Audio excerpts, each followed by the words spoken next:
안녕하세요 언니들. 오늘 녹음하는 날인데 비가 엄청 오네요. 저는 오늘은 아니지만 요새 자꾸 넘어지고 다치는데 또 버려놓은 일도 많아갖고 정신없는 만우입니다. 한 달 동안 잘 지내셨나요? 이번 여름 동안에는 호신술을 배워보기로 했는데요. 제 N년간의 경험을 생각하면 아무리 봐도 선생님이 저를 남자로 착각한 것 같습니다. 전부 여자고 선생님만 남잔데 손목 잡거나 하는 거는 다른 여자분들이랑 잘하다가 몸이 좀 많이 붙어야 되는 거는 굳이 저를 콕 집어서 같이 하는 게 아무래도 좀 그렇죠. 다음에 갔는데도 그러면 어떻게 대처할지 그 후기를 전하겠습니다. 그러면 5월의 셋째 주 저 만우가 준비한 퀴디어로그는 어떤 컨텐츠일지 기대 많이 해주시고 1부 시작하겠습니다.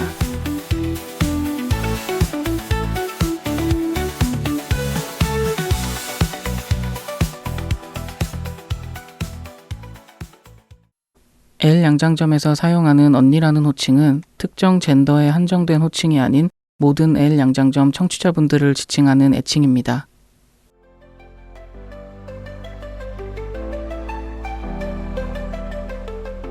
안녕하세요 언니들. 레주파 활동에 힘을 보태주세요. 기업은행 011-5513-0810 기업은행 011-5513-0810 자동이체를 통한 정기 후원 또는 일시 후원으로 L 양장점에 언니들의 사랑과 손길을 보내주세요. 언니들께서 후원해주신 금액은 방송 제작비로 소중하게 사용됩니다. 항상 저희 방송을 사랑해주시고 아껴주셔서 감사합니다. 4월에 레주파를 후원해주신 분들입니다.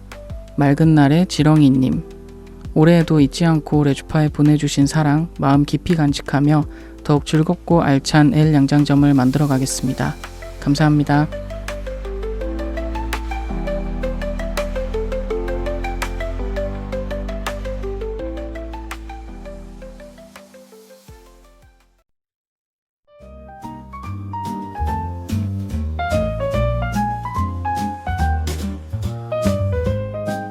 언니들이 남겨주신 맞춤 주문을 보고 맞춤 옷을 제작하여 선물해드리는 시간, 그녀의 맞춤 주문.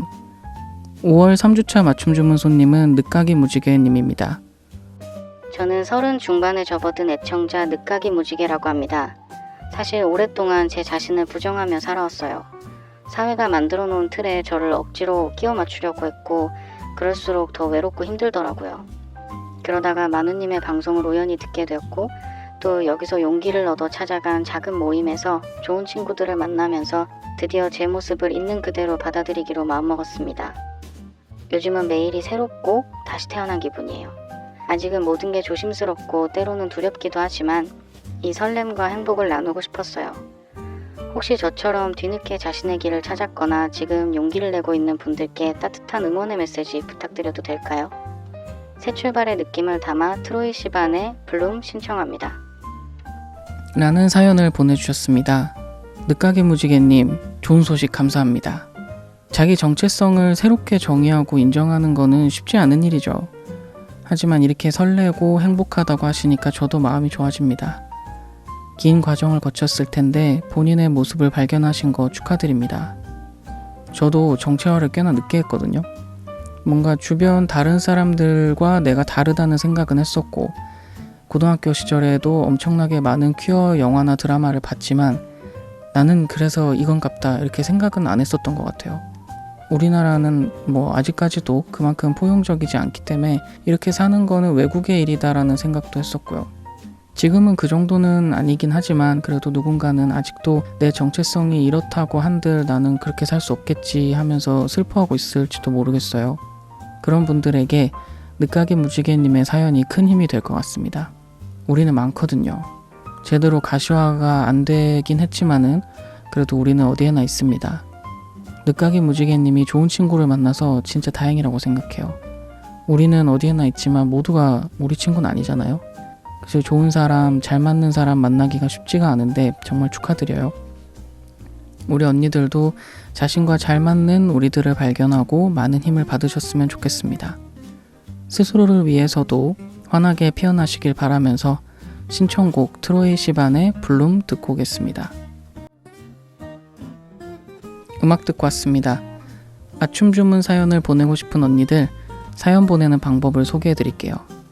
SNS 프로필 링크를 통한 사연 보내기, 다음 카페 레주파의 L 양장점에서 사연 게시판을 통한 사연 보내기, 이메일 legpa@한메일.net을 통해 보내주시는 방법, 그리고 손편지를 통해서도 사연을 보내실 수 있습니다. 디지털 시대에 휩쓸려가 버린 아날로그 감성이 고픈 언니들을 위해 레주파에서는 손편지로 보내주시는 사연도 환영하고 있습니다. 언니들의 손편지 사연은 마포FM으로 받고 있습니다. 보내주실 주소를 알려드릴게요. 서울시 마포구 성미산로 88 4층 마포FM L 양장점팀 앞으로 보내주시면 됩니다. 자세한 내용은 레주파 카페 공지사항 또는 레주파 SNS를 통해 확인하실 수 있습니다. 언니들의 사연 다음 주에도 기다릴게요.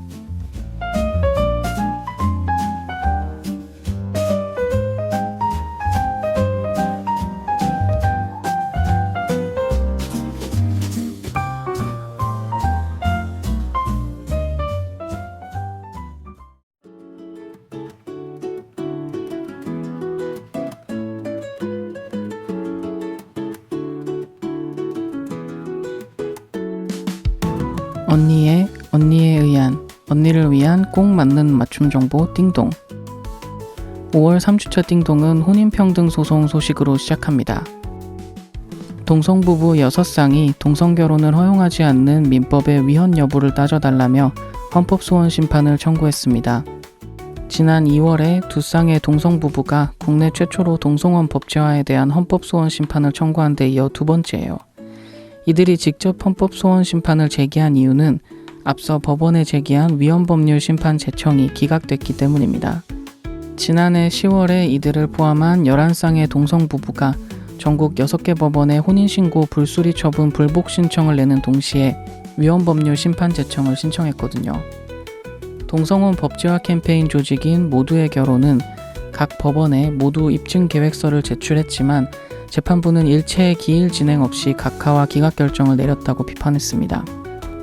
이런 법원의 결정에 대해 혼인평등소송 대리인단 단장인 조숙현 변호사는 부부들이 자신의 삶을 걸고 절박하게 법 앞에 서며 관계의 인정을 구했으나 이들의 삶과 존엄에 합당한 존중을 받지 못하며 법 앞에 말할 절차적 권리조차 박탈당했다고 했습니다.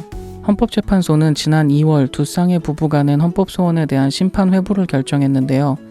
모두의 결혼 이호림 활동가는 동성 부부들의 혼인할 권리가 심리 기일도 없이 각하하고 기각할 사안이 아니라 헌법을 다시 해석할 필요가 있다고 헌재가 판단한 것이고, 또 사건들이 회부돼 있는 헌재와 각 법원들뿐만 아니라 행정부와 입법부 또한 혼인평등 실현 방안을 고민해야 한다고 했습니다. 지난해 혼인평등 소송에 참여했지만 아직 헌법 소원 심판을 청구하지 않은 세 쌍의 부부는 현재 법원의 결정을 기다리고 있습니다. 다음은 서울 퀴어문화축제와 국가인권위원회 관련 소식입니다. 서울 퀴어문화축제 조직위원회가 국가인권위원회의 행사 불참 선언에 대해 차별과 혐오를 사실상 용인하는 행태라며 유감을 표했습니다. 앞서 인권위는 보수 기독교 단체로부터 올해 6월 14일에 열리는 서울 퀴어문화축제 퍼레이드에 반대하는 집회에 참여 요청을 받자 양쪽 행사에 불참하겠다는 입장을 내놨죠. 하지만 인권위는 2017년부터 24년까지 해마다 서울 퀴어문화축제에 참여해왔습니다. 서울 퀴어문화축제 조직위는 4월 29일에 낸 성명에서 인권위의 공식 참여 부재에 깊은 유감을 표한다며 축제 참여 여부를 넘어 차별과 혐오를 다른 입장이라고 포장해 사실상 용인하는 반인권적 행태가 인권위에서 벌어졌다는 사실에 깊은 우려를 표한다고 했습니다. 또한 지난해 인사청문회에서 퀴어축제 반대 집회도 참석하겠다고 발언한 안창호 위원장 취임 이후 인권위가 빠르게 퇴행하고 있다며 잘못된 인사가 국가 시스템을 얼마나 쉽게 훼손하는지 뼈저리게 목도하고 있다고 비판했습니다. 인권위의 행보와는 별개로 인권위 일부 직원들은 국가인권위원회 엘라이 모임을 꾸려 서울 퀴어문화축제의 핵심 행사인 퍼레이드 부스를 운영할 계획입니다. 인권위 직원들은 인권위가 서울 퀴어문화축제에 불참할 가능성이 크다고 여겨서 자발적으로 참여 준비를 해온 것으로 알려졌습니다. 조직위는 깊은 지지를 보내면서 시대는 분명 바뀌고 있다. 이제는 퀴어문화축제에 참여하는 것이 논란이 되는 시대가 아니라 참여하지 않는 것이 문제가 되는 시대라며 이런 흐름이 실질적 변화를 만들어낼 수 있도록 길을 내고 닦을 것이라고 했습니다. 마지막으로 제17회 성소수자 인권포럼 소식 전해드립니다. 광장에 나온 성소수자가 함께 만들어갈 사회는 어떤 모습일까요? 12.3 내란으로 연기되었던 제17회 성소수자 인권포럼이 드디어 다시 열립니다. 서대문구에 있는 한빛미디어에서 열리는 이번 성소수자 인권포럼은 5월 24일 토요일과 25일 일요일 이틀 동안 진행될 예정입니다. 오전 10시에서 오후 6시까지 퀴어와 팔레스타인, 민주주의와 성소수자, 의료와 건강, 성소수자 커뮤니티, 학교, 그리고 혐오 정치 등과 관련된 담론이 알차게 구성되어 있습니다. 참가비는 전일권 25,000원, 일일권 15,000원, 그리고 단일 세션 참가는 만원입니다. 청소년은 50% 할인되고요. 자료 지분 2만원입니다.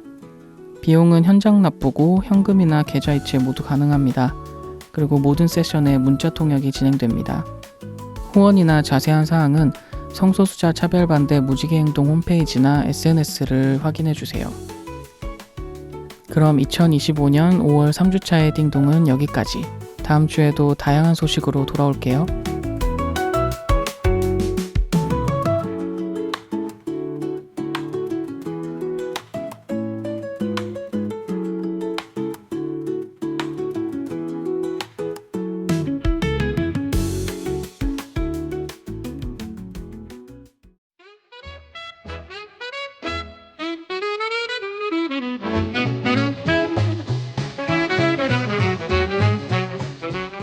올해로 20살이 된 레주파를 축하해주세요. 언니들의 목소리, 이야기, 손그림 등 레주파의 20살을 축하해주실 수 있는 모든 컨텐츠를 환영합니다. 레주파 다음 카페 축하 게시판 또는 이메일 legpa@한메일.net으로 보내주세요.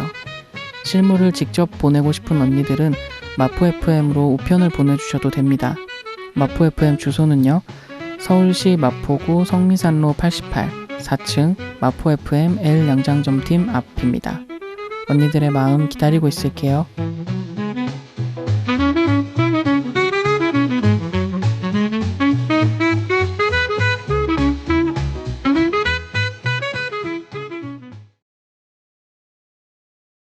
퀴어 라디오 L 양장점은 무지개처럼 다양한 즐거움을 드리기 위해 주차별 고정 코너를 진행하고 있습니다. 이번 방송은 만우의 3주차 방송 퀴디어로그입니다. 언니들이 뭘 좋아할지 몰라서 다 준비해봤어요. 같이 들어요. L 양장점.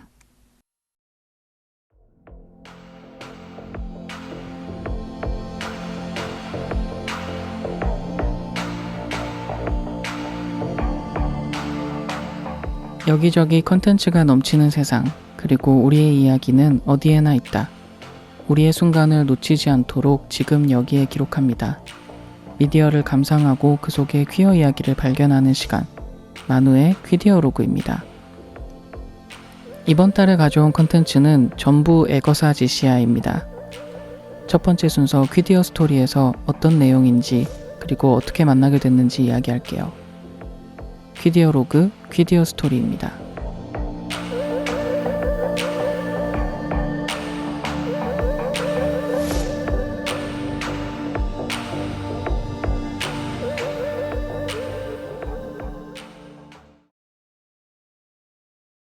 여러분 마블 영화나 시리즈들 챙겨보시나요?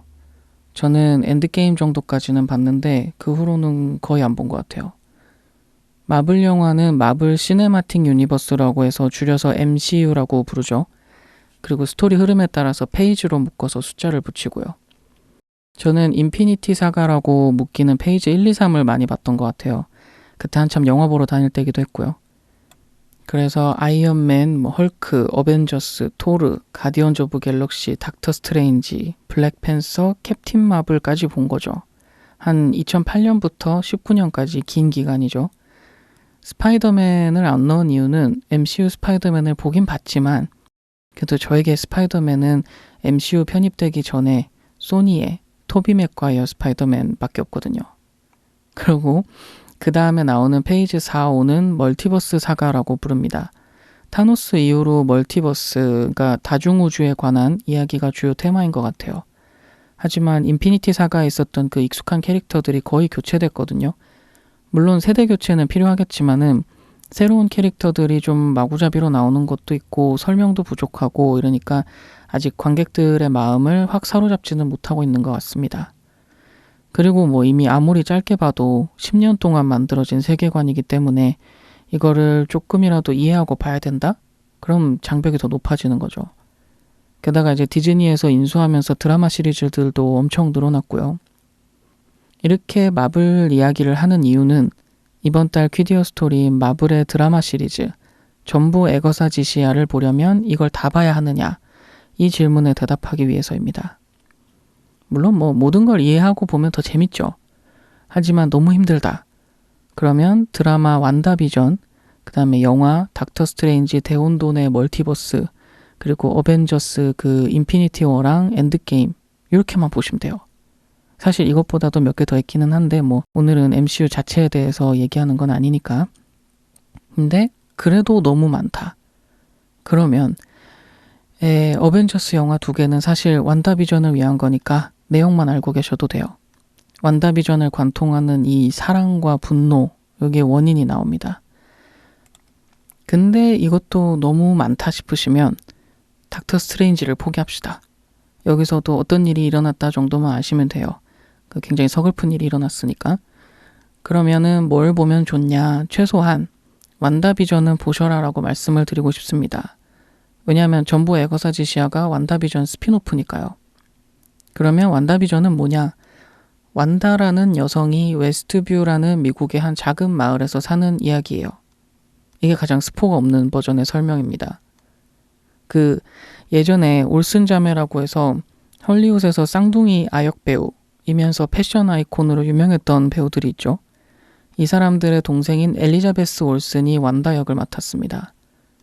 쌍둥이 올슨들은 거의 태어난 지 9개월째부터 연예계 활동을 했었기 때문에 저를 포함해서 그 시절 해외 연예인 좀 봤다 하는 사람들은 뭐 거의 이 사람들을 평생 보는 기분일 거란 말이에요.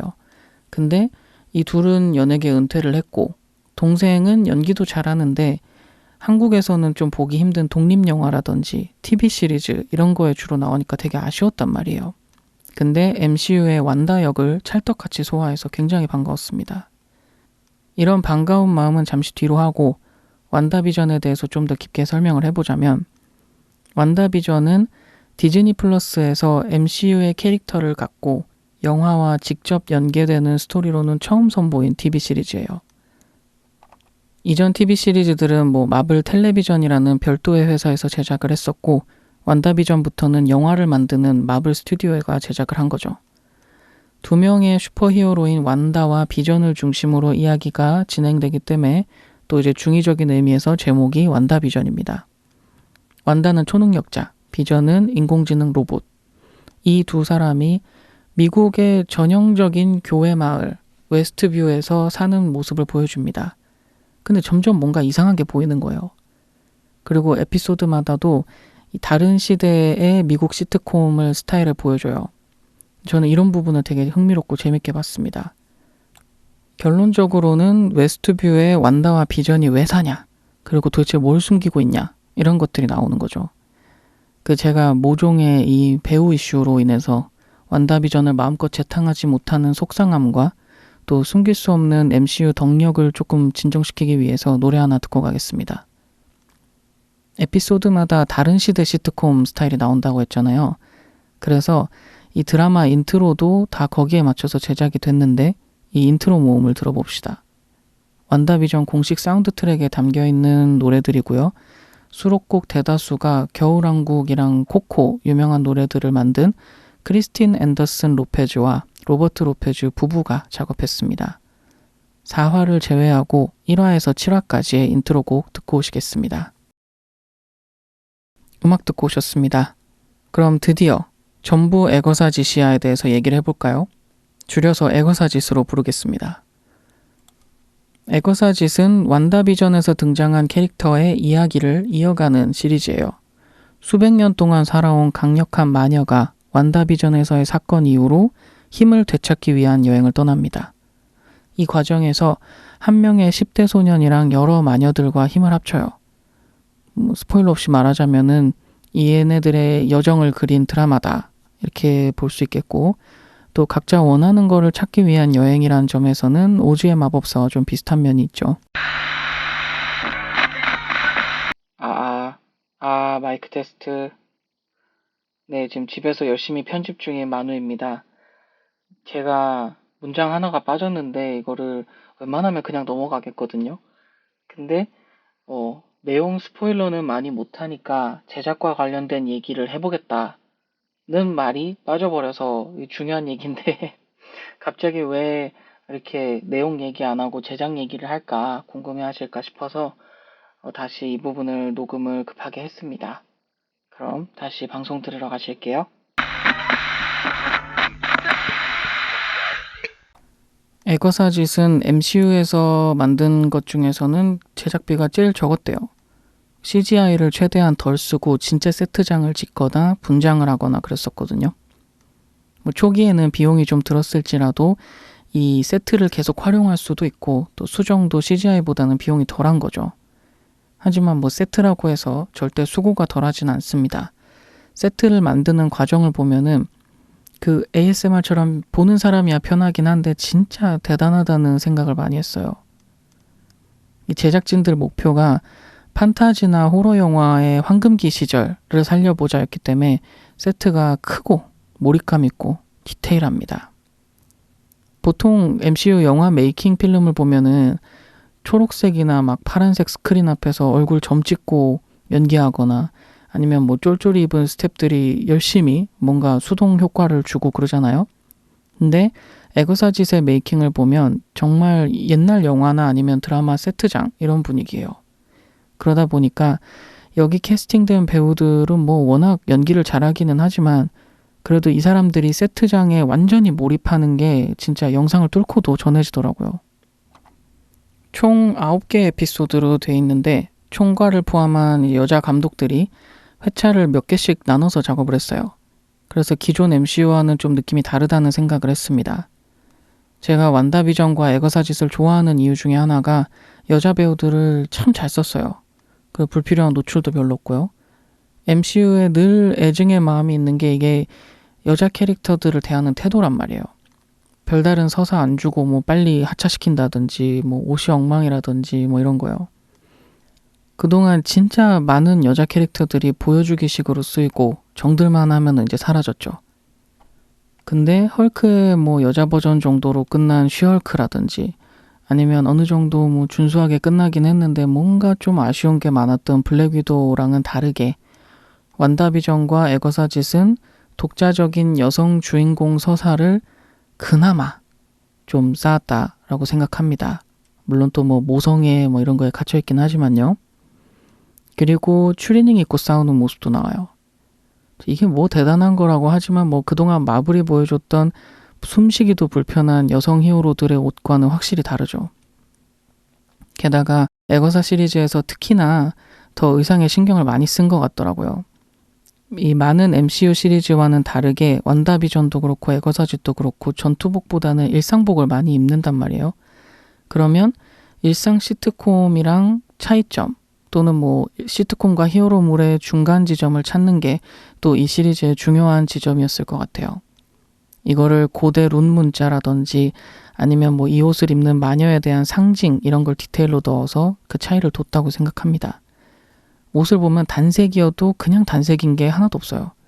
예를 들면 주인공 에거사로 나오는 캐서린 한의 옷도 그냥 코트가 아니라 안감에 그 마법에 많이 쓰이는 룬 문자 있잖아요.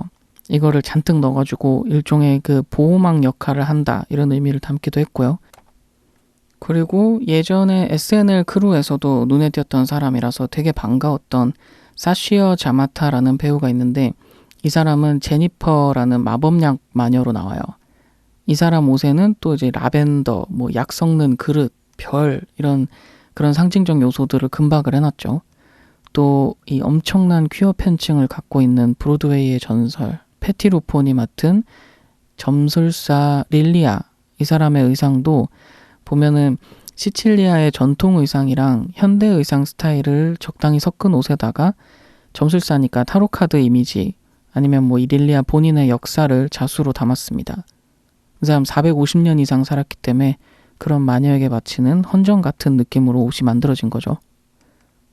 하지만 이렇게 디테일하다, 섬세하다, 뭐 좋다 하면서도 또 인종차별 아직까지 있기 때문에 MCU를 즐겨보는 아시안으로서는 참 생각이 많아집니다. 이 또 다른 캐릭터로 한국계 배우인 알리안이 맡은 수호자 마녀 앨리스라는 캐릭터가 있어요.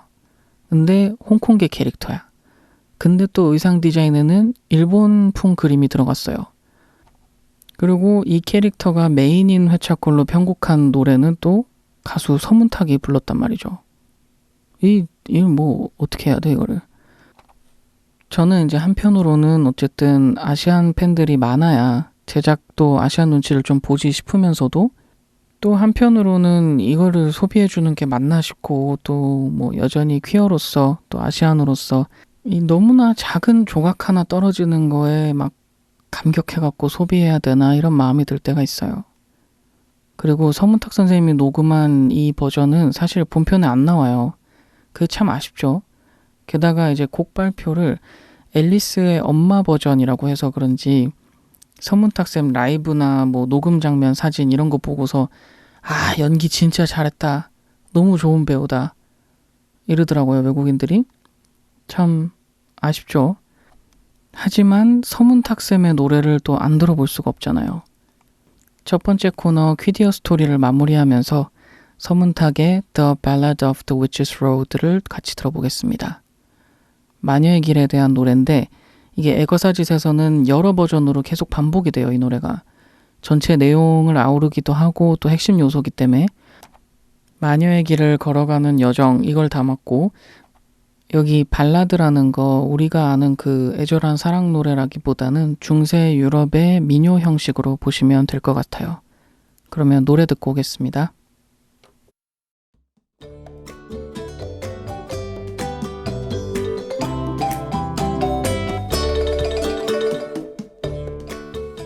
이거 퀴어 코드? 곳곳에 스며있는 퀴어 코드를 발견하는 퀴디어로그의 보물지도, 퀴디어로그의 두 번째 순서 무지개 필터입니다.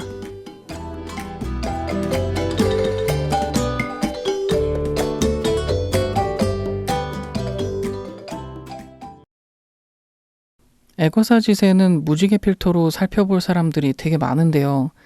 일단은 커밍아웃을 한 넷플릭스 하트스토퍼의 배우 조 로크도 나오죠. 게이로 커밍아웃한 배우를 게이 역으로 캐스팅한 것도 뭐 의미가 크다고 생각합니다. 근데 이렇게 알려진 정보 말고 다른 배우와 캐릭터를 한번 살펴보려고 해요. 바로 패티루폰과 극중 캐릭터 리디아 칼데로입니다. 패티루폰은 아까 말씀드린 것처럼 브로드웨이의 전설이자 퀴어, 그 중에서도 뭐 게이들의 아이콘이라고 말을 많이들 해요. 오랫동안 LGBTQ 플러스 커뮤니티의 지지와 연대를 보여준 사람이기도 합니다. 미국의 에이즈가 심각하게 퍼졌던 8, 90년대에는 에이즈 기금을 모으는 미국 비영리 단체에서 활발하게 활동도 했고요. 또 에이즈 환자들을 위한 자선 공연이나 모금 활동도 많이 했어요. 그래서 평등을 위한 LI상도 받았죠. 지금도 변함없이 LGBTQ 플러스 커뮤니티를 지지하고 있습니다. 그리고 뮤지컬계에서도 에비타, 집시, 선셋대로, 레미제라블 이런 유명한 작품에서 강한 여성 캐릭터를 맡으면서 상을 휩쓸었죠. 애거사짓에서는 16세기부터 살았던 마녀로서의 전통적인 모습과 또 현대를 사는 마녀의 파격적인 모습을 함께 보여주고 있습니다. 그리고 애거사짓에는 마녀의 길 여기 테스트마다 캐릭터들의 옷이나 분위기가 싹 바뀌는 거 그거 보는 재미가 있거든요. 특히 패티로폰 캐릭터인 릴리아 칼데로가 입는 옷은 아주 우아합니다. 이 화려한 우아함 그리고 패티로폰 특유의 연기 스타일이라든지 유머 감각 이런 게 합쳐지니까 셰어나 라이자 미넬리, 마돈나, 레이디 가가 그리고 뭐 가끔은 케이티 페리까지 포함하는 그런 캠프한 느낌 소위 말해서 그런 느낌을 줍니다. 그러고 보니까는 우리 퀴디어로그랑도 연결점이 있어요. 지난달에 소개한 스티븐 유니버스에서 외계 행성을 지배하는 집단이 다이아몬드들이라고 했잖아요. 근데 패티루폰이 그 중에서 옐로 다이아몬드 목소리를 연기했었거든요. 좀 화가 많은 애인데 이것도 너무 반갑더라고요. 또 패티루폰의 인터뷰를 찾아보면은 항상 뭐 우리 커뮤니티 지지를 받는 거 알고 있냐, 어떤 점 때문에 그렇다 생각하냐, 이런 질문을 많이 받더라고요. 그때마다 답변이 본인 이제 실제 생활이나 아니면 본인이 맡은 캐릭터들이 존재를 인정받기 위해서 늘 싸워야 됐기 때문에 그게 이제 LGBTQ 플러스 커뮤니티에서 감정을 이입해주고 지지하는 게 아니겠냐, 그런 대답을 하더라고요.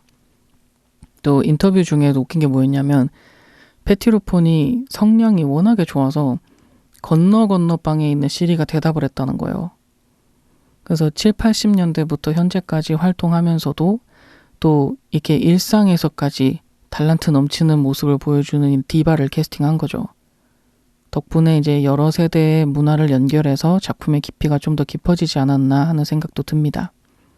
그리고 릴리아 캐릭터 역시도 그 패티루폰처럼 과거랑 현재를 잇는 역할을 해요. 마법, 마녀 뭐 이런 건 항상 퀴어 요소로 사용이 많이 됐잖아요.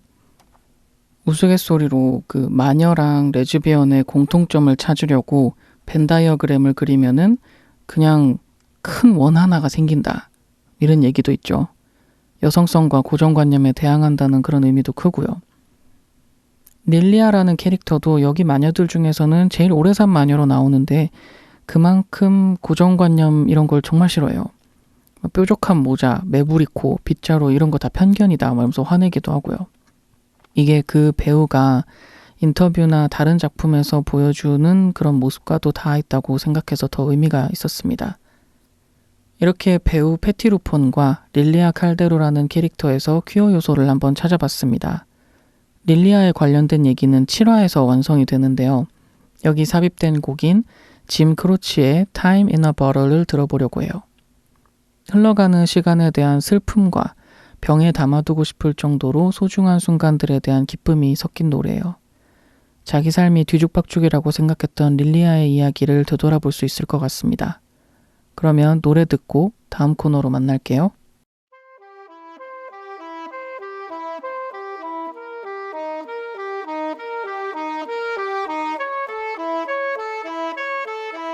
이미 보신 분들은 추억 여행을 하고 아직 안 보신 분들은 솔깃한 마음이 드셨길 바래요. 마지막으로 명장면을 뽑아서 언니들 주머니에 담아드릴게요. 생각날 때 꺼내볼 수 있도록. 퀴디어로그 마지막 코너, 퀴디어 스틸컷입니다.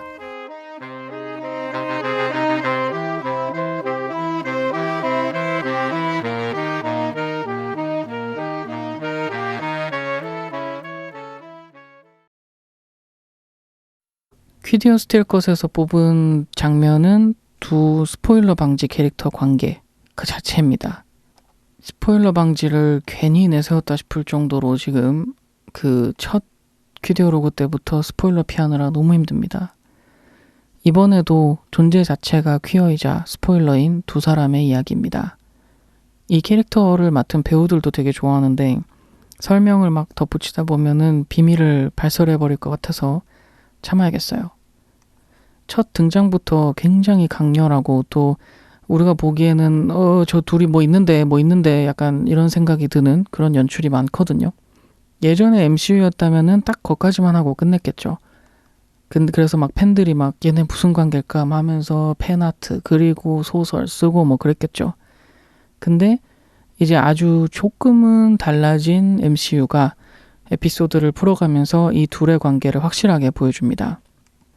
저래갖고 잘 되겠냐, 망한 건가, 막 이런 생각이 드는 장면들이 계속 나오다가 마침내 드디어 긴장감이 해소되는 순간이 옵니다. 바로 역사적인 MCU 사상 최초의 레즈비언 키스씬이죠. 그것도 이 초인적 힘을 가진 메인 캐릭터 둘이 하는 거는 처음이라는 거예요. 그다 주요 스토리라인이랑도 연관도 있고 이렇게 MCU가 드디어 퀴어 관계를 암시만 하는 게 아니라 직접 보여주기 시작했다는 점에서 중요한 전환점이라고 할 수 있습니다. 이전까지는 우리가 얼마나 열심히 작은 조각이라도 읽어보려고 노력을 했어요. 그 토르에서 발키리 나왔을 때도 아주 찰나의 순간을 보고 얘가 그런 거 아니냐 이런 거 아니냐 뭐 난리가 났었죠. 이제 제대로 보여주지 않고 추측만 하는 시대는 갔다고 봐야 됩니다. 다시 후퇴하지만 않으면. 게다가 이제 이 관계가 가진 그 초자연적인 특성 때문에 단순히 로맨틱한 장면이라기보다는 한 단계 더 깊은 의미가 있어요. 영생과 권력에 대한 욕망, 그리고 삶의 순환이라는 점까지도 생각해 볼 수 있단 말이죠. 그리고 대규모 TV쇼 축제, 페일리 페스트에서는 제작진들이 이 둘 사이에 아이가 있다고 해가지고 또 뒤집어지고 환호하고 난리 났죠. 여러분도 애거사 짓을 보면서 이 둘의 관계에 푹 빠져서 환호하고 뒤집어지고 난리가 나는 경험을 하실 수 있길 바랍니다. 이렇게 이번 달 퀴디어 전부 애거사 짓이야에서 하나의 커다란 장면을 추천드릴게요.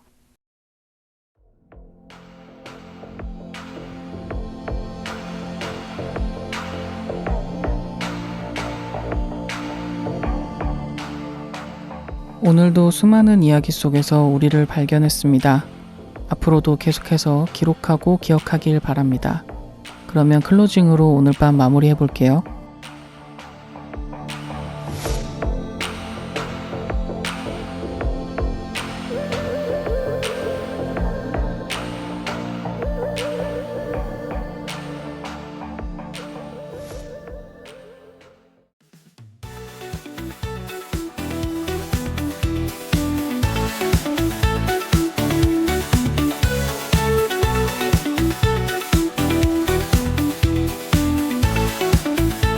히어로나 마녀에 열광하는 팬들 중에 왜 퀴어가 이렇게 많을까 그런 생각을 해봤어요.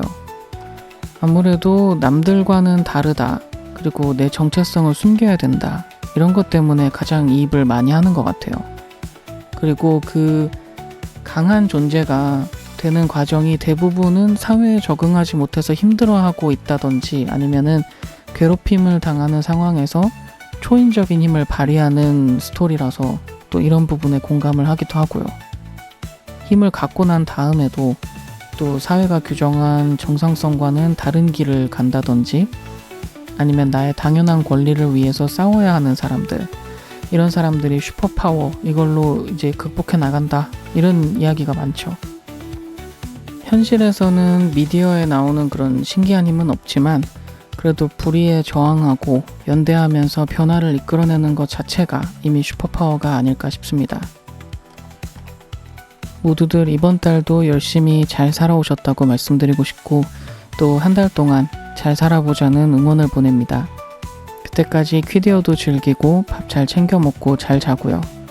우리는 다음 달 3주차 만우의 퀴디어 로그에서 또 만나요. 그럼 언니들 잘 자요. 굿나잇.